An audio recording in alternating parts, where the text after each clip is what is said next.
All right, I'm really excited for this episode. You heard this guy, Kevin. I think you might have been the second guest ever on this podcast when I started it 5 years ago. I'm really excited to have you back on. It's been way too long. You know him from NBC Connecticut. Kevin Nathan, welcome back to the podcast.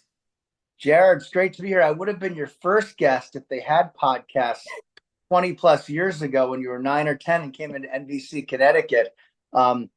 Jerry Brooks has taught me don't use the word icon because if everything's iconic, then nothing's iconic. But, that photo of us together, Yeah, kind of iconic, at least to us. it is. It is. It's a good one. It's always a fun memory to look back. And I'm glad you still answer when I reach out after I Of course. bothered the heck out of you growing up, trying to call in and talk to you about the Yankees or whatever.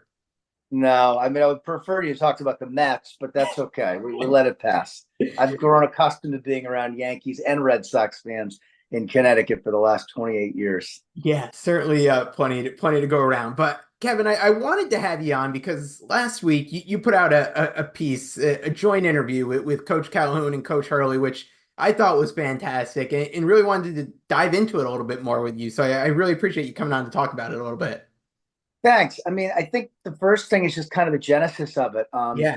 I'm not in sports now. I've been out of the sports department for 7 plus years. I moved over to the news anchor desk at NBC Connecticut, a move, by the way, that I precipitated. I wanted to do. I love sports, but I was ready for a new challenge, and it's been a blessing to be a news anchor. But I'm still a sports fan, and I'm now a UConn fan. When you're covering a team, quietly sort of want to see them do well, but you're not Yeah. rooting for them. You're there to cover them and to get your story. And as a fan of the Huskies, with really no relationship with Coach Hurley, I've met him twice prior to the interview, but a long-standing relationship and a great one with Coach Calhoun. I watched the tournament and afterwards thought, boy, wouldn't it be great to get these two guys together? And I reached out to our sports department, Gabrielle Lucevera, Matt Finkel, both of whom are terrific friends and colleagues, and they do a wonderful job and do their thing. I said, what do you think? Could I dust off the old sports hat and pursue this? And they said, sure. And I was pretty sure Coach Calhoun would be amenable, and he was great, whatever you need. Didn't have that relationship with Coach Hurley. Gabby and Matt helped kind of fill that in, and he had a crazy schedule, and the Lakers were calling and everything else. And we finally got to sit down in mid-June, and we saved the interview to unveil it during the Olympics. And it was really cool to see that relationship between these two incredible coaches. What's it like as soon as you get there, you sit down, you've got these two, one already in the Hall of Fame, the other's probably a shoe into the Hall of Fame now, winning back to back. You've got them next to each other. What's the first thing kind of going through your head as you sit down across from them?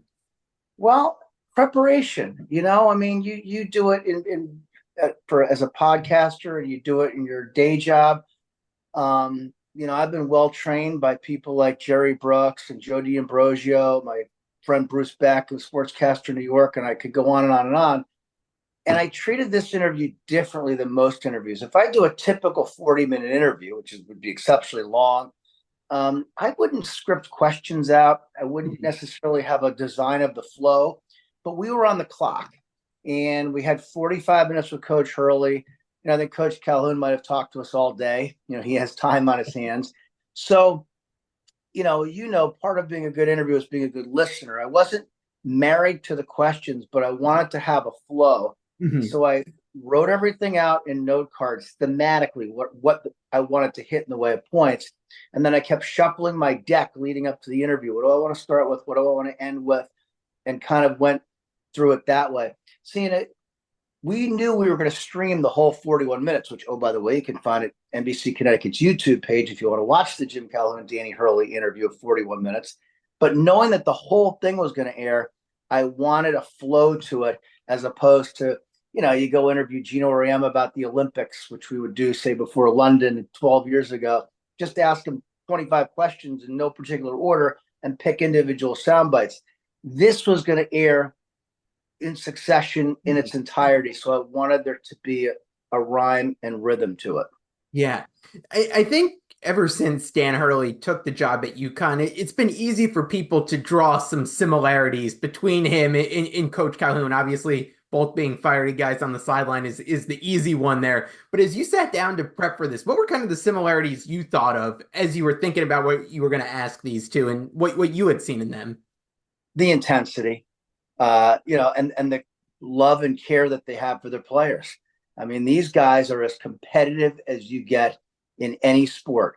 I mean, I've had the good fortune to be around, covering a Patriots, Giants Super Bowl winning teams, your Yankees, Red Sox, tons of high school championship teams, obviously Gino Auriemma's teams. Mhm. The thing with Jim Calhoun and Danny Hurley is if you're playing them in checkers or tiddlywinks, they don't want to lose, and that passion comes through every second when they're around basketball. But I think it goes deeper, and I think that's part of what the interview brought up. For them, it's how much they care about their players. Yeah, they love basketball, but I think basketball is the vehicle to change people's lives. You had Jim Calhoun talking about how he just got a call from Karan Butler, who calls him Pops. I mean, he is the father figure, is Jim Calhoun in Karan Butler's life. Danny Hurley talking about the responsibility they have as coaches and being kind of the last group of adults that are going to have a strong influence on the players in life before they go out into the world for the next 40 and 50 years. So that thematically really came across to me. And then, former sports producer of ours at NBC Connecticut, Don Laviano, pointed out, and I didn't ask it this way, but it was his takeaway, and it's true.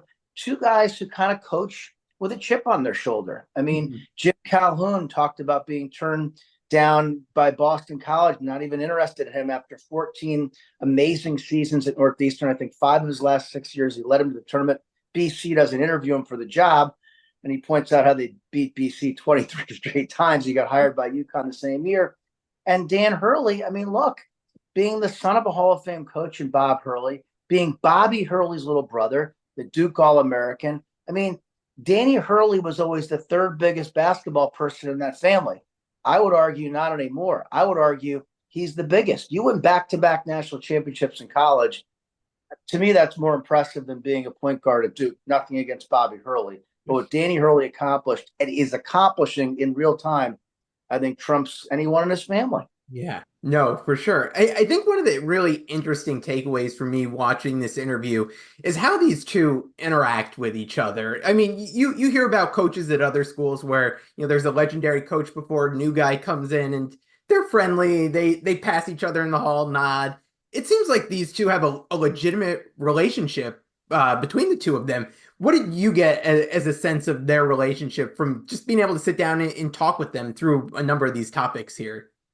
I think it starts with the respect factor that's genuine. I think Dan Hurley was raised the right way by his father. I think he talked about how his father would go to every clinic, take notes, learn from people. And I think Dan Hurley's smart enough to go, and he said this in the interview, I've got one of the greatest coaches of all time at my dispense down the hall.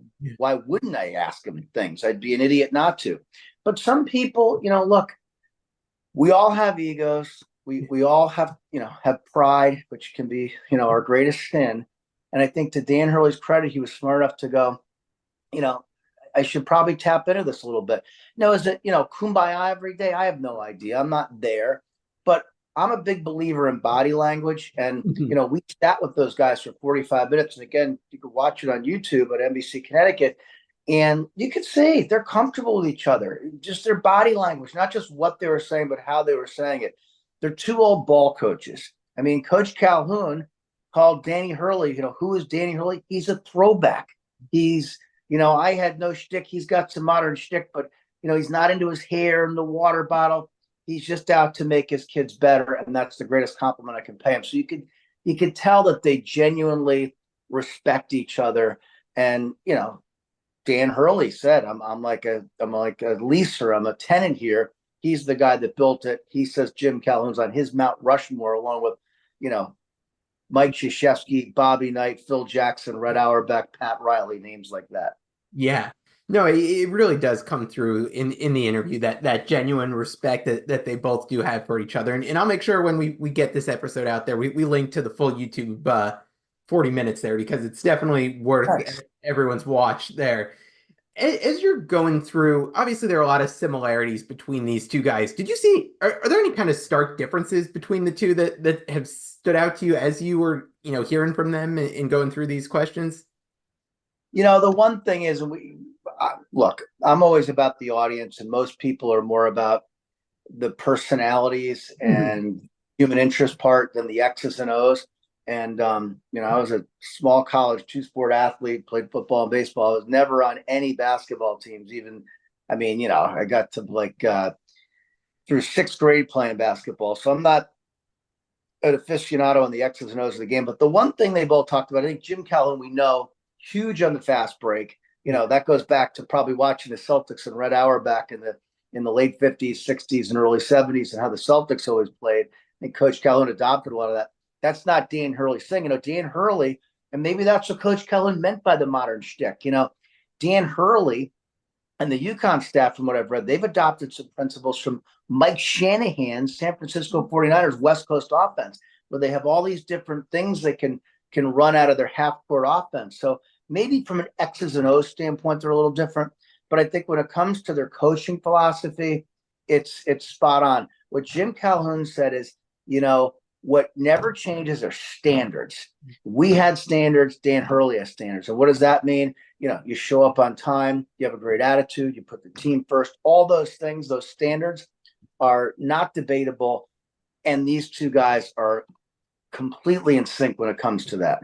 Summer is here, and if you want to be champion of the grill, make sure you're serving the best hot dogs around. I'm talking about Martin Rosel's. Our friends in New Britain have been making their small batch gourmet hot dogs for 4 generations using Martin's original recipes from 1928. So if you want to dominate your cookouts, just like the Huskies dominated the tournament, be sure to grab some Rosel dogs at your local grocery store or pay a visit to their retail store on Grove Street in New Britain. As always, go support a UConn fan-owned business. And now, back to the episode. I think one thing that was also interesting, looking back on the flip side at some of the similarities to them, is they both tend to really rely on their wives to help balance them out. I know you dove into that a little bit. Take us through what you heard from them on that. Well, look, they're intense people, and you have the scrutiny. Things are great right now. Dan Hurley's won back-to-back national championships. They're blowing everybody out. But let's think back, coaching through the pandemic and one and done when they got to the tournament. And there were some tough times. And if you really dig deeper, there were some people going, was this the right move? Is he the right guy? Is he gonna bring UConn glory back? And it's on those days when you can't sleep after a tough loss and you're in a pandemic, when you're coming home frustrated, you better have a partner, a wife, and Andrea for him, or Pat Calhoun for Jim Calhoun, who you can vent to. And I think that's something that's important to them. They're also men of faith, devout Catholic men, both of them. And I love that Coach Hurley, and I asked him about this, has been open about his mental health challenges. Most people don't want to share that and don't have to share that. And the fact that he has put it out there in the universe, I have incredible respect for, because that's not easy. And I'm sure because he's had the courage to do that, there's been somebody out there, I would love to think, or maybe many people who said, maybe I can seek some help, or maybe there's a way to offset this mental health challenge that's really bogging me down. Yeah, no, I get 100% where you're coming from there. You opened the interview with these two, but by posing a question to Jim Calhoun of, hey, when you first stepped in here, did you think you'd ever see all these banners up here? Kevin, you've been around this UConn program for a while, from some of those earlier days there. Did you ever think you'd see a program like this here in Connecticut that's been able to maintain this success throughout these, past few decades here? No. The short answer is no. What I mentioned in that first question was when Jim Calhoun was hired May 15th, 1986, he said it's doable. He had no idea what doable would mean. None of us did. I got here 10 years later in 1996. And the theme then was Jim Calhoun had been there a decade, and the Huskies, for all their success, the dream season when they got to the Final Eight, Big East championships, NBA lottery picks like Donyell Marshall and Ray Allen, they hadn't made it to the Final Four. It took Jim Calhoun into his 13th season, I believe it was, hired in 86, 1999, before he got to the first Final Four. And then, of course, when he got there with Rip and Khalid El-Amin and that team, they only lost 2 games. They upset Duke. They won their first national title. But even then, if you said they're going to win a couple, that would have put him on the pantheon of great coaches. Remember, like Bobby Knight, 3 national championships, other than Wooden, was considered, Yeah. on that Mount Rushmore. So now Jim Calhoun wins another in 04. They win another with Kemba in 2011. A team that, frankly, Jim Calhoun pretty much built and teed up for Kevin Ollie, but give Kevin Ollie credit. He was the head coach, and they won national title number 4. And then to win back-to-back. So no one could have imagined this, Jared, because think of it this way. Since 1999, they've won 6 championships. No team has won more than 3 since then. I think Duke has 3. Carolina has 2. I mean, Duke and Carolina together haven't done what UConn's done. To quote Jim Boeheim, he took a program that wasn't Carolina or Duke or UCLA and turned them into that. Boeheim, greatest building job in the history of college basketball on Jim Calhoun. And I'd argue with Danny Hurley now, maybe the greatest rebuilding job with back-to-back titles. I got a couple of the quick questions that you threw at these two that I want to throw your way now. So 04 versus 24, who are you taking? 04. Look, 24 was great. This team was phenomenal. And I know here I'm like Jim Calhoun. I can't answer it in a word or a sentence. But I'm going to take 24. I'm sorry, 04, simply because I think personally the competition was a little stiffer back then when you had rosters that were more together before all the transfer stuff. But look, 24 dominated everybody. It would be one heck of a game. I think Daniel Hurley told us in his interview it would go 10 overtimes and the 24 team would win by half a point. Yeah, no, it definitely would be a fun matchup there. Who of the two do you consider the fierier coach out there on the sidelines? Boy, Danny Hurley said it's Jim Calhoun because I've seen him. I don't know if Danny Hurley wants to look at himself in the mirror. I'd have to say it's a tie. I mean, they're both intense competitors who just can't stand losing and want to win almost at all costs. Yeah. I'll wrap with this one for you because I feel like whenever you do an interview like this, there's always got to be a question that maybe hit the cutting room floor there that, you didn't have time to get in there. If you had another chance at these two, is there anything that got left out of this one that you'd want to make sure you got in next time? I had a pretty long discussion with our former sports producer and dear friend Don Laviano after the interview aired, and Don's a great friend. He was very complimentary, but Don and I have the kind of relationship where he could say this and there was no offense taken. He's like, I wanted to know about the chip on their shoulder that they both kind of have. Do they have it? And where does it come from? I think that would have been a great question to ask. I think on some level it comes out, but I probably was trying not to go too in the weeds at all. Danny Hurley's been asked enough about being Bob Hurley's son, being Bobby Hurley's brother. To me, it's like, hey, that ship sailed. We should be asking Bob Hurley and Bobby Hurley what it's like being related to Danny Hurley at this point. Yeah. But that's where his chip comes from. And for Jim Calhoun, being at Northeastern overshadowed all those years, losing his father when he was 15 to a heart attack and having to fight for everything in his life. So that might have been the one thing. But I'm just grateful and blessed that I got to sit down with these guys. It was awesome. And I want to thank our photographers, Brian, Dave Miktowitz, and the team. Gabby was there, Matt. It was a team effort to make it all come to fruition. No, really a fantastic interview. And again, make sure that we link to that so everyone knows where to find it because it definitely is well worth the 40 minutes and change there. So Kevin, great getting to have you back on. We'll try to make sure that we don't have another 5-year gap here. We'll have you back on again. Thank you. And I want to pay you a compliment. It's awesome to see how you've grown. Oh, thanks. From when you started doing this, and heck, from when you were a young guy. You've always had a great passion for sports, and you're so comfortable and you're good at this. So let me work a few more years before you replace me, okay? Kevin, I really appreciate it. Thanks again for everything. I always appreciate it. Thank you.